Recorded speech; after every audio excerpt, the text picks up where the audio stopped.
Hello everyone, welcome to my YouTube channel JK tutorial. Students, आज हम करेंगे class 10th के साइंस का chapter third, that is metals and non metal. इसमें हम डिस्कस करेंगे physical properties of metals and non metals. लेकिन उससे पहले जो मेरे चैनल पे न्यू हैं, मेरी वीडियो को फर्स्ट टाइम देख रहे हैं, वो प्लीज़ इसे सब्सक्राइब करना ना भूलें। So let us start metals and non metals. तो स्टूडेंट्स, हमने 9th क्लास में पढ़ा था एलिमेंट्स के बारे में। तो आपने देखा था कि एलिमेंट्स को जो था वो क्लासीफाई किया जाता है मेटल्स और नॉन मेटल्स पे। कैसे क्लासिफिकेशन उनकी कैसे होती है, उनकी प्रॉपर्टीज़ की बेसिस पे। उनकी कुछ फिजिकल प्रॉपर्टीज़ होती हैं, कुछ केमिकल प्रॉपर्टीज़ होती हैं। आपने जो मेटल्स का यूज़ करते हो, कोई यूज़ के लिए पता होगा आपको, मेटल्स का यूज़ करते हो, नॉन मेटल्स का यूज़ करते हो अपनी डेली लाइफ में। कौन सी प्रॉपर्टी है जिनके बारे में आप सोचते हो जब आप कैटेगराइज करते हो एलिमेंट को, मेटल्स और नॉन मेटल। जब आप बोलते हो कि ये मेटल है, ये नॉन मेटल है, तो कौन सी प्रॉपर्टी के बेसिस पे आप ये चीज़ बोलते हो, कैसे ये प्रॉपर्टी रिलेटेड होती हैं उनके यूजेस के साथ, और एलिमेंट्स के यूज़ के साथ उनकी प्रॉपर्टीज़ कैसे रिलेटेड होती हैं। इन सभी क्वेश्चंस के आंसर हम यहाँ पे डिटेल में करेंगे। तो यही हमारा आज का टॉपिक है, physical properties. First of all हम फिजिकल प्रॉपर्टी डिस्कस करेंगे किसकी, मेटल्स की। तो मेटल्स क्या होते हैं आपको पता है, आपने अगले क्लासेस में भी पढ़ा है कि मेटल्स जो होते हैं आपके मैलिएबल्स होते हैं। आप उनको शीट्स में ड्रा कर सकते हो बाय बीटिंग दैम। आप उनको वायर्स में ड्रा कर सकते हो। उनके अंदर डक्टिलिटी की प्रॉपर्टी होती है। They are good conductor of heat and electricity. वो सोनरस होते हैं, साउंड प्रोड्यूस करते हैं। उनका बॉइलिंग और मेल्टिंग पॉइंट दोनों हाई होते हैं। ये सब प्रॉपर्टी आपने ऑलरेडी पढ़ी हुई हैं क्लासेस में। तो देखते हैं कि ईजीएस्ट वे जो होता है स्टार्ट करने का, ग्रुप करने का सब्सटेंस। तो सबसे पहले हम क्या करते हैं, उनकी कंपेयर करते हैं फिजिकल प्रॉपर्टी। फिजिकल प्रॉपर्टी जो मतलब आपको देखने से पता चल जाए, स्टडी करते हैं। ये एक्टिविटीज़ दी गई है यहाँ पे, एक्टिविटी 3.1 से लेकर 3.6 तक यहाँ पे दी गई हैं। कलेक्ट करने हैं आपको सैंपल इन मेटल्स के, जैसे कि आपके आयरन हो गया, कॉपर हो गया, aluminium, magnesium, sodium, lead, zinc, या कोई और मेटल जो आपको इजीली अवेलेबल हो। तो फर्स्ट ऑफ ऑल एक्टिविटी में आपने क्या करना है, आपने सैंपल लेने हैं आयरन के, कॉपर के, एल्युमिनियम, मैग्नीशियम, जो भी आपको मेटल मिलता है। तो अपीयरेंस देखिए कि वो देखने में कैसा लग रहा है। जो भी आपने सैंपल लिया है वो देखने में कैसा अपीयर हो रहा है। क्लीन कीजिए उसके सरफेस को, रब कीजिए उसको सैंड पेपर के साथ, फिर उसकी अपीयरेंस देखिए। तो होता क्या है, मेटल जब अपनी प्योर स्टेट में होता है तो उसका सरफेस क्या होता है, शाइनिंग सरफेस होता है। क्योंकि आपको पता है मेटल आर लस्ट्रस, वो शाइन करते हैं। इस प्रॉपर्टी को हम कहते हैं मेटलिक लक्ष्य। तो ये एक प्रॉपर्टी होगी आपकी। नेक्स्ट देखिए, आपको एक्टिविटी 3.2 दी गई है। यहाँ पे आपने क्या करना है, पीसेस ले लीजिए आयरन के, कॉपर के, एल्युमिनियम के, मैग्नीशियम के, जो आपको अवेलेबल हैं। फिर उनको काटने की कोशिश कीजिए शार्प नाइफ के साथ, और ऑब्जर्वेशन आप नोट कीजिए। हमें पता है जनरली मेटल आर हार्ड, वो हम काट नहीं सकते ईजिली। लेकिन आप क्या करेंगे, एक पीस ले लीजिए सोडियम के मेटल का, पेयर ऑफ टोंग्स के साथ पकड़ना है। लेकिन एक चीज़ ध्यान रखनी है, सोडियम के साथ हमेशा जब उसको हैंडल करना है केयर के साथ करना है। उसे हमेशा फिल्टर पेपर के फोल्ड के अंदर प्रेस करके रखना है। उसके बाद उसको कहाँ पे रखना है, वॉच ग्लास के ऊपर रखना है। उसे काटने की कोशिश करनी है। तो आप क्या ऑब्जर्व करोगे वहाँ पे, आप ये ऑब्जर्व करोगे कि जो मेटल्स होते हैं जनरली क्या होते हैं, हार्ड होते हैं। लेकिन ये भी हार्डनेस जो है वो वेरी करती है मेटल टू मेटल। जनरली जो मोस्ट आपके होते हैं मेटल होते हैं वो हार्ड होते हैं। लेकिन एक्सेप्शनल केस है, आपका जो सोडियम मेटल है वो हार्ड नहीं होता, वो सॉफ्ट होता है। यही एक्सेप्शन केस यहाँ पे भी होगा, सोडियम ईजिली कट हो जाएगा। लेकिन बाकी के मेटल जैसे आपका आयरन हो गया, एल्युमिनियम होगा, वो आप नाइफ से नहीं काट सकते। नेक्स्ट आपको एक्टिविटी दी गई है 3.3। आपको पीसेस लेने हैं, आयरन के हो गया, जिंक हो गया, लेड हो गया, कॉपर, जो भी आपको अवेलेबल होगा। आपने किसी एक मेटल को कहाँ पे रखना है, ब्लॉक ऑफ आयरन में, और स्ट्राइक करना है उसको फोर्स लेके 5 टाइम तक हैमर के साथ। तो आप क्या ऑब्जर्व करोगे, यही चीज़ आपने अदर मेटल के साथ भी करनी है। उसको स्ट्राइक करना है, बीट करना है हैमर के साथ। रिकॉर्ड कीजिए क्या कोई चेंज आया उसकी शेप में मेटल्स की। तो आप फाइंड करोगे कि कुछ मेटल्स हैं जो बीट करने के बाद थिन शीट्स में मतलब बन गई, उसकी थिन शीट्स में ट्रांसफॉर्म हो गई। ये जो थिन शीट्स में ट्रांसफॉर्म होने की प्रॉपर्टी होती है उसे हम कहते हैं मैलिएबिलिटी।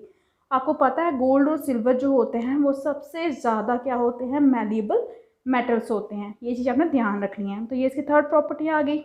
नेक्स्ट आपका लिस्ट बनाइए उन मेटल्स की जिसके वायर्स आप देखते होंगे अपनी डेली लाइफ्स में। कॉपर की वायर्स भी होती है, आयरन की वायर्स भी होती हैं। तो जो एबिलिटी जो होती है मेटल्स की थिन वायर्स में उनको ड्रॉन करने की, उसे हम बोलते हैं डक्टिलिटी। तो गोल्ड जो है सबसे ज़्यादा डक्टाइल मेटल है। आप ये सरप्राइज होंगे जान के कि जो वायर होती है 2 किलोमीटर लेंथ की, किसकी, जो भी 2 किलोमीटर लेंथ की गोल्ड की, वो हम कैसे बनाते हैं, 1 ग्राम जो भी गोल्ड होगा तो उसकी 2 किलोमीटर लंबी वायर होगी। तो gold is the most ductile metal. याद रखना है, मैलिएबल में कौन आता है, गोल्ड और सिल्वर मोस्ट मैलिएबल हैं, और डक्टाइल में गोल्ड जो है वो सबसे ज़्यादा डक्टाइल है। यही तो प्रॉपर्टी हैं, जैसे ये मैलिएबिलिटी और डक्टिलिटी की प्रॉपर्टी ही है मेटल्स की, कि उनको अलग अलग शेप्स दी जाती हैं अकॉर्डिंग टू ऑल नीड्स। जो हमें जिस नीड्स में जैसे हमें ज़रूरत होगी उसको वही शेप दी जाती है। क्या आप कुछ मेटल्स के नाम बता सकते हैं जो आप कुकिंग वेसल्स बनाने में यूज़ करते हैं? क्या आप जानते हैं कि ये मेटल्स जो हैं क्यों वेसल बनाने में यूज़ किए जाता है? चलिए, एक और एक्टिविटी दी गई है, वहाँ से हमें यहाँ इसका आंसर मिल जाएगा। इसमें क्या करना है, आपने एक एल्युमिनियम या कॉपर की वायर लेनी है, क्लैंप करना है इस वायर को एक स्टैंड के ऊपर, जैसा कि यहाँ पे फिगर 3.1 में शो किया गया है। फिक्स करनी है एक पिन कहाँ पे, जो फ्री एंड होगा वायर का। हीट करना है वायर को स्पिरिट लैम्प के साथ या कैंडल के साथ या बर्नर के साथ, कहाँ पे, जहाँ पे उसको क्लैंप किया गया है, ठीक है, ये वाला जहाँ पे लटकाया गया है। तो आपने ऑब्जर्व करना, क्या करना है कि थोड़ी देर के बाद क्या होगा, अपनी ऑब्जर्वेशन को नोट कीजिए, क्या जो मेटल की जो वायर है क्या वो मेल्ट होगी। तो जो ये एक्टिविटी है ये शो कर रही है कि मेटल्स जो हैं वो गुड कंडक्टर होते हैं हीट के, और इनके मेल्टिंग पॉइंट भी क्या होता है, हाई होता है। जो बेस्ट कंडक्टर हैं हीट के वो कौन से हैं आपके, सिल्वर और copper. Silver and copper are the best conductor of heat. और लेड और मर्करी जो है कंपेरेटिवली वो पुअर कंडक्टर ऑफ हीट हैं, means they are not good conductor of heat. तो ये भी मेटल हैं आपके, लेड और मर्करी भी मेटल हैं, लेकिन ये गुड कंडक्टर ऑफ हीट नहीं है। तो क्या मेटल जो हैं वो कंडक्ट करते हैं इलेक्ट्रिसिटी, क्या वो इलेक्ट्रिसिटी उनमें से पास होती है? चलिए अब यही फाइंड करते हैं। इसके लिए भी आपको यहाँ पे एक एक्टिविटी दी गई है, एक इलेक्ट्रिक सर्किट बनाइए, जैसा कि ये फिगर में शो किया गया। एक बैटरी ले ली, ये वायर है आपकी, ये क्लिप्स हैं आपके ए और बी, ये यहाँ पे बल्ब एक साइड बैटरी के साथ अटैच किया गया है, और यह स्विच है ऑन और ऑफ का। प्लेस कीजिए मेटल जो जिसका टेस्ट करना है सर्किट में, कहाँ पे प्लेस करना है आपने, टर्मिनल ए एंड बी में, यहाँ पे इन दोनों के बीच में। तो क्या बल्ब ग्लो करेगा? अगर ग्लो करता है आपका यहाँ पे बल्ब, तो ये आपको क्या इंडिकेट करता है। तो आपने देखा होगा कि वायर्स जो हैं वो कैरी करती हैं करंट हमारे घरों में, तो उनके ऊपर कोटिंग होती है पीवीसी की, जिसको हम बोलते हैं पॉलीविनाइल क्लोराइड। आपकी वायर्स के ऊपर जो रबर की होती है ना कोटिंग, उसको पीवीसी बोलते हैं। ये इलेक्ट्रिक जो वायर्स हैं ये कोटेड ऐसे सब्सटेंस से क्यों की गई होती हैं? क्या होगा जब मेटल जो हैं वो स्ट्राइक करते हैं हार्ड सरफेस पे, क्या वो प्रोड्यूस करते हैं साउंड? जो मेटल हैं वो प्रोड्यूस करते हैं साउंड जब वो स्ट्राइक करते हैं हार्ड सरफेस पे। इसीलिए मेटल्स की एक ये भी प्रॉपर्टी है कि वो क्या होते हैं, सोनरस होते हैं। आपने देखा होगा स्कूल की बेल्स जो होती हैं वो भी किसकी बनी होती हैं, मेटल्स की बनी होती हैं, और वो भी कौन सी प्रॉपर्टी शो करती हैं, सोनरस की, वो भी साउंड प्रोड्यूस करती हैं। आयरन भी आपका मेटल की कैटेगरी में आता है, वो भी आपका साउंड प्रोड्यूस करता है। तो ये थी आपकी फिजिकल प्रॉपर्टीज़ किसकी, मेटल की, कि मेटल्स क्या होते हैं आपके, मैलिएबल होते हैं, डक्टाइल होते हैं, गुड कंडक्टर होते हैं हीट और इलेक्ट्रिसिटी के, वो सोनरस भी होते हैं, और साथ में लस्टर भी होते हैं। उनकी अपीयरेंस जो होती है वो शाइनी अपीयरेंस होती है। तो अब हम डिस्कस करेंगे नॉन मेटल के बारे में।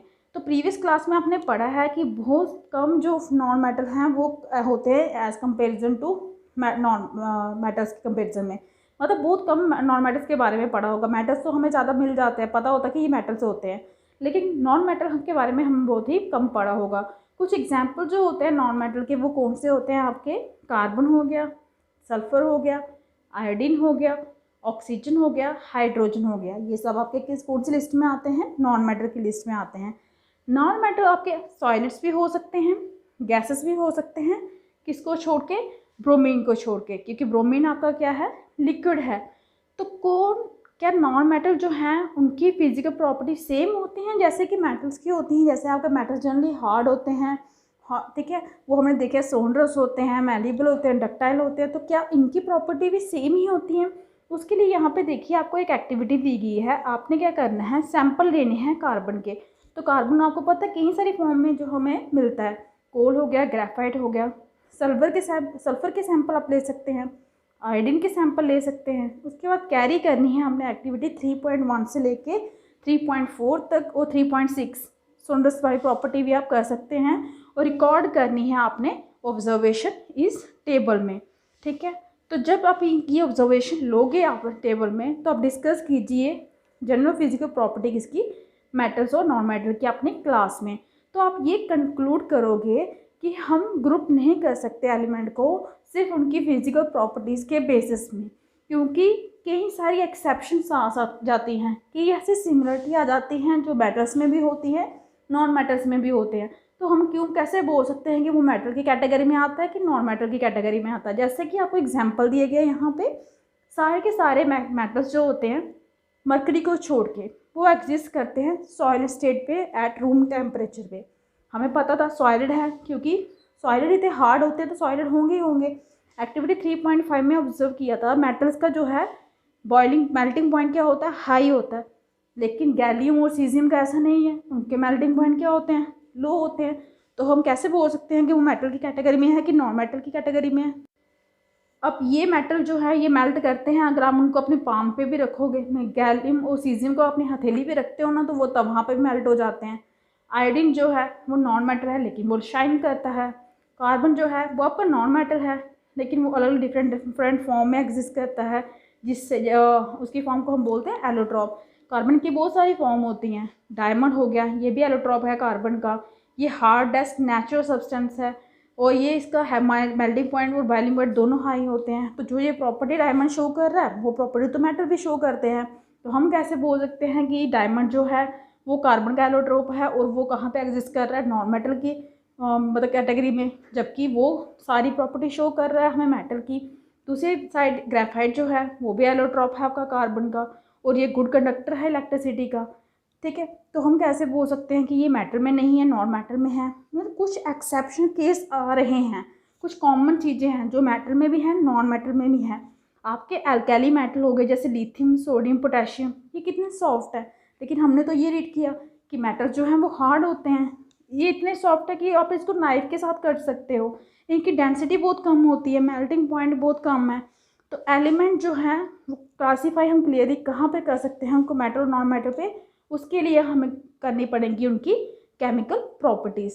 यहाँ पे आपको एक एक्टिविटी दी गई है, अगर आप मैग्नीशियम रिबन लोगे और कुछ सल्फर पाउडर लेते हो, बर्न कीजिए मैग्नीशियम रिबन को, कलेक्ट कीजिए जो एशेस जलने के बाद उनके मिलते हैं, उसे आप डिज़ोल्व कीजिए वाटर में, टेस्ट कीजिए जो रिजल्टेंट सोल्यूशन बनता है उसको टेस्ट कीजिए रेड और ब्लू लिटमस दोनों के साथ कि वो एसिडिक है कि बेसिक है। आप करते हो ना लिटमस टेस्ट चेक करने के लिए।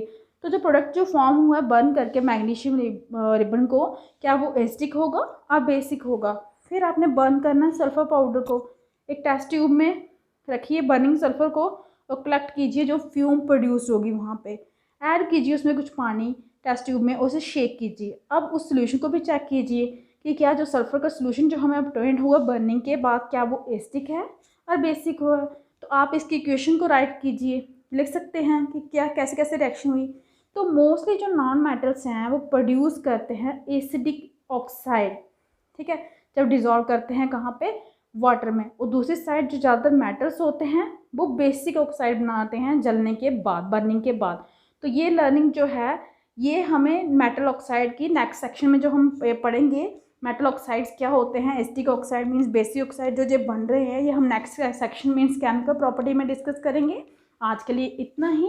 अगर आपको मेरी वीडियो अच्छी लगी हो तो प्लीज़ इसे लाइक कीजिए, शेयर कीजिए और चैनल को सब्सक्राइब कीजिए ताकि आपको मेरी लेटेस्ट वीडियो जो हैं वो टाइम टू टाइम मिलती रहे। Thank you.